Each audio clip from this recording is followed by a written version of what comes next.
গাজায় ইসরায়েলি নির্মমতা ছুঁয়েছে বিশ্বের বৃহৎ গণমাধ্যম অঙ্গনকে।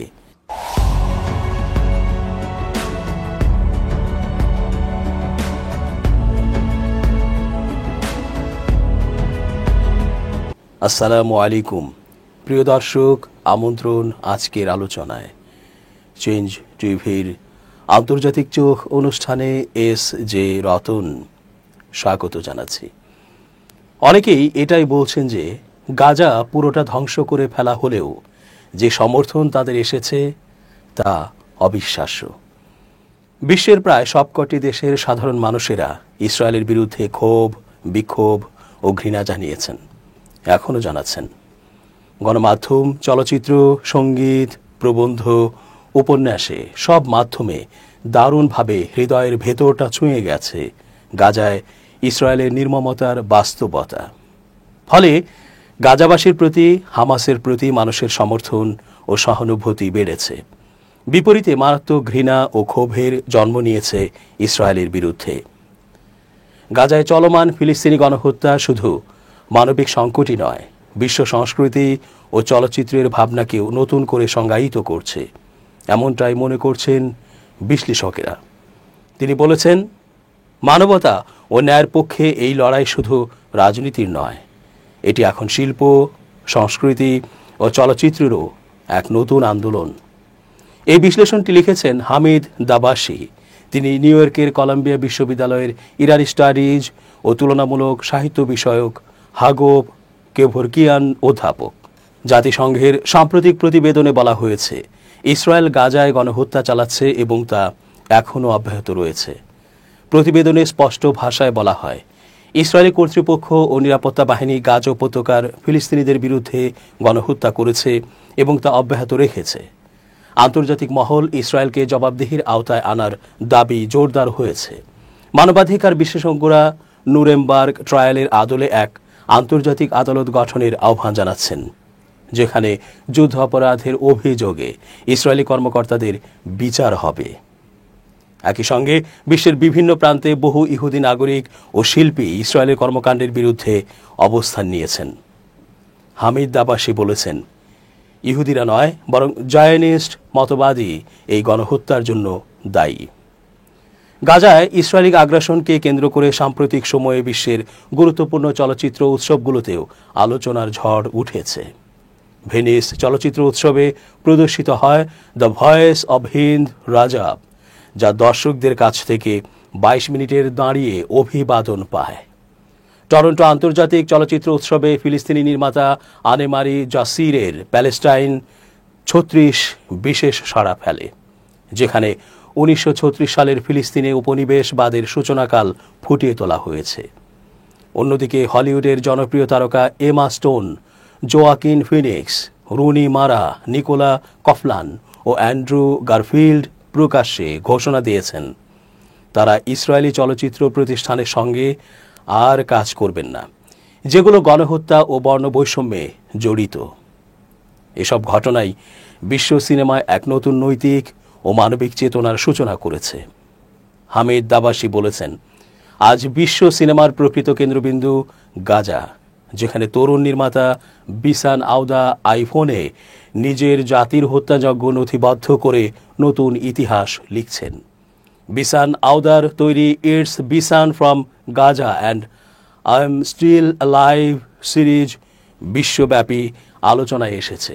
তিনি পেয়েছেন পিবিডি, মারো ও এমি পুরস্কার।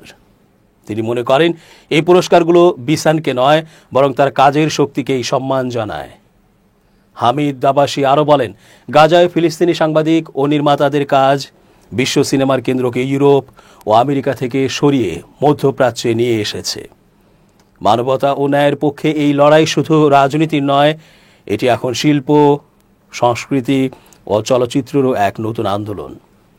গাজা যখন ধ্বংসস্তূপে পরিণত হয়েছে, 2023 সালের অক্টোবর থেকে পাশ্চাত্য সমর্থিত ইসরায়েলি নৃশংসতায় 70,000-এর বেশি ফিলিস্তিনি নিহত হয়েছেন, তখন সাম্রাজ্যবাদী ওয়াশিংটন ও ঔপনিবেশিক হোয়াইট হলের অর্থাৎ ব্রিটিশ সরকারের কেন্দ্রে করিডোর থেকে একটি ভয়ানক প্রস্তাব উঠে এসেছে। ট্রাম্প প্রশাসনের সমর্থনপুষ্ট এ পরিকল্পনায় গাজা আন্তর্জাতিক অন্তর্বর্তী কর্তৃপক্ষ GITA কল্পনা করা হয়েছে, যা ফিলিস্তিনি কর্তৃপক্ষের একটি সংস্কার করা অংশের হাতে নিয়ন্ত্রণ তুলে দেওয়ার আগে গাজা শাসন করার জন্য একটি 5 বছরের অন্তর্বর্তী সরকার হবে। এর নেতৃত্বে কে? টনি ব্লেয়ার, সাবেক ব্রিটিশ প্রধানমন্ত্রী। তার ত্রাণকর্তা সুলভ আত্মপরিচয় এবং সাম্রাজ্যবাদী নস্টালজিয়া তাকে ত্রাতা নয়, বরং এক দানব স্বরূপ করে তুলেছে।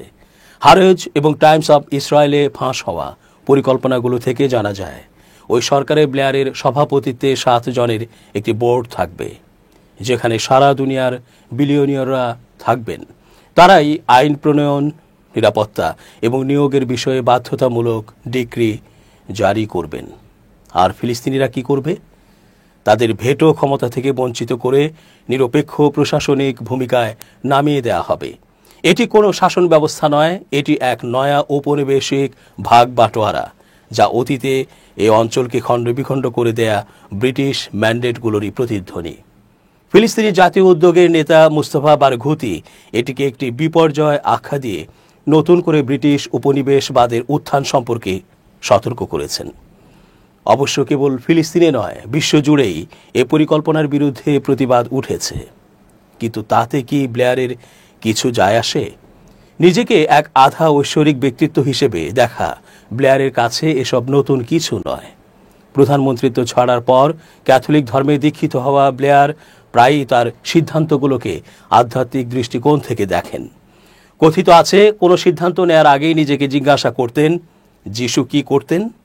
কার্যত ব্লেয়ার এক বিশৃঙ্খল পৃথিবীতে নিজেকে ধার্মিক সালিশকারী হিসেবে দেখতে চান। তিনি মনে করেন ইরাকের মতো বা এখন গাজার মতো ব্যর্থ রাষ্ট্রগুলোকে পুনর্গঠিত করার জন্যই যেন তার জন্ম। এই অধ্যত্বই বিপর্যয়ে ইন্ধন জুগিয়েছিল। 2003 সালের ইরাক আক্রমণ, যা ব্লেয়ারের যৌথ উদ্যোগে হয়েছিল, তা আন্তর্জাতিক আইনের অধীনে অবৈধ ছিল এবং এর জন্য জাতিসংঘ নিরাপত্তা পরিষদের অনুমোদন ছিল না। চিলকট তদন্ত 2016 প্রকাশ করে কিভাবে ব্লেয়ার সাদ্দাম হোসেনের অস্ত্রের হুমকিকে অতিরঞ্জিত করেছিলেন, মন্ত্রিসভার বিতর্ককে উপেক্ষা করেছিলেন। এর ফল কি হলো? 179 জনেরও বেশি ব্রিটিশ সৈন্য এবং লাখ লাখ ইরাকি বেসামরিক নাগরিকের মৃত্যু, যার ফলে সৃষ্ট ক্ষমতাশূন্যতা থেকে ISIS-এর জন্ম হয়। তিনি 9/11-কে 1990-এর দশকের হাতছাড়া হওয়া সুযোগের ক্ষতিপূরণ হিসেবে দেখেছিলেন। অর্থাৎ তার কাছে এটি ছিল হস্তক্ষেপের মাধ্যমে বিশ্বকে শৃঙ্খলায় আনার একটি সুযোগ। ইরাক ছিল তার সেই পরীক্ষার ক্ষেত্র। তার প্রস্তাবিত GITA-এর অধীনে গাজা আরেকটি একই রকম ক্ষেত্র হওয়ার ঝুঁকিতে রয়েছে। মধ্যপ্রাচ্য শান্তিদূত হিসাবে তার নিয়োগ আসলে ছিল ব্যর্থতার এক চূড়ান্ত উদাহরণ। ফিলিস্তিনি প্রতিষ্ঠানগুলোকে শক্তিশালী করার দায়িত্ব পেয়েও তিনি ইসরায়েলি বসতি স্থাপনকে আরও প্রসারিত করার সুযোগ করে দেন। তিনি 2006 পরবর্তী হামাস বয়কটকে সমর্থন করেছিলেন, যা ফাতাহ হামাস বিভেদকে গভীর করে এবং গাজাকে আরও বিচ্ছিন্ন করে তোলে। শান্তি আলোচনা ভণ্ডুল হয়ে গিয়েছিল এবং ফিলিস্তিনি কর্মকর্তারা তার ইসরায়েল ঘেঁষা পক্ষপাতিত্ব এবং সীমিত ম্যান্ডেটের জন্য বিশাল ব্যর্থতার জন্য ব্লেয়ারের সমালোচনা করেন। এর চেয়েও খারাপ বিষয় হলো, দূত হিসেবে তার ভূমিকা ব্যক্তিগত ATM টাকার মেশিন হিসেবেও কাজ করেছিল।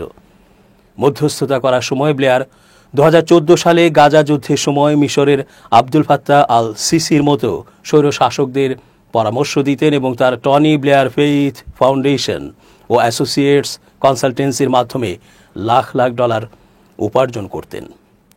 উপসাগরীয় রাজতন্ত্রের শাসক এবং কাজাখ অলিগার্কদের সঙ্গে চুক্তির ফলে তার আয় সমালোচনার ঊর্ধ্বে থাকত এবং তার সম্পদের পরিমাণ আনুমানিক $60 মিলিয়ন পৌঁছায়। ডাউনিং স্ট্রিট ছাড়ার পর তিনি জেপি মর্গ্যান চেজ বছরে £2 মিলিয়ন, জুরিখ ফাইন্যান্সিয়াল সার্ভিসেস বছরে £5 লাখ এবং ল্যান্সডাউন পার্টনার্সে কনজারভেটিভ দলের একজন দাতব্য সংস্থার হেজ ফান্ড এগুলোতে যোগ দেন। তিনি তার বৈশ্বিক যোগাযোগগুলোকে কাজে লাগান। 2012 সালে কাতারের আমিরের মন জয় করে তিনি গ্লেনকোর এর $36 বিলিয়ন খনি চুক্তির মধ্যস্থতা করেন এবং মোটা অঙ্কের ফি পান।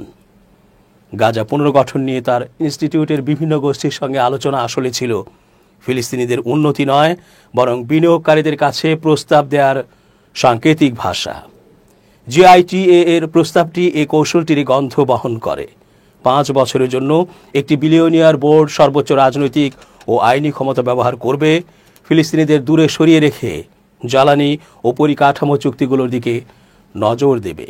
ব্লেয়ারের যিশু কমপ্লেক্স অর্থাৎ আমিরদের সঙ্গে মেশার সময় যিশু কি করতেন জিজ্ঞেস করা তাকে এ কাজের জন্য একেবারে অনুপযুক্ত করে তোলে।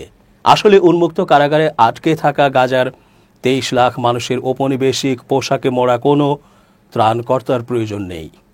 তার উত্তর আয়ারল্যান্ডের সাফল্য, যা ডেভিড ল্যামির মতো সমর্থকরা প্রায়ই উল্লেখ করেন, তা ওপর থেকে চাপানো আদেশের ওপর নয়, বরং অন্তর্ভুক্তিমূলক আলোচনার উপর ভিত্তি করে প্রতিষ্ঠিত হয়েছিল। গাজাও একই পদক্ষেপ দাবি করে। যুদ্ধবিরতি, জিম্মিদের মুক্তি এবং জাতিসংঘ নেতৃত্বাধীন নির্বাচন কোনো ব্লেয়ার নেতৃত্বাধীন অভিভাবকত্ব নয়। ট্রাম্প ব্লেয়ার অক্ষশক্তির এ জোট, যেখানে MAGA এর আস্ফালন ট্রাম্পের মেক আমেরিকা গ্রেট অ্যাগেইন স্লোগানের প্রতীক, ব্লেয়ারের ধর্মপরায়ণ ভানের সঙ্গে মিশেছে তা দখল করা অঞ্চলের মূল কারণটিকে উপেক্ষা করে। ইসরায়েলের বর্ণবৈষম্যমূলক নিয়ন্ত্রণ, যা অ্যামনেস্টি ইন্টারন্যাশনাল এবং হিউম্যান রাইটস ওয়াচের দ্বারাও নিন্দিত। নিজেকে পৃথিবীতে ঈশ্বরের প্রতিনিধি মনে করা ব্লেয়ারকে এই পদে নিয়োগ করা হলো একটি নয়া ঔপনিবেশিক প্রহসন প্রতিষ্ঠার ঝুঁকি নেয়া, যা কেবল এর ট্র্যাজেডিকে আরও বাড়িয়ে তুলবে। ফিলিস্তিনিদের প্রয়োজন আত্মনিয়ন্ত্রণের অধিকার, আর যিনি যুদ্ধ থেকে লাভবান হওয়ার সময় শান্তির জন্য প্রার্থনা করেন, এমন কোনো ত্রাতা তাদের দরকার নেই। দর্শক, আজ এই পর্যন্তই। ধন্যবাদ। change tv.press, এক ফোঁটা হলুদ নেই।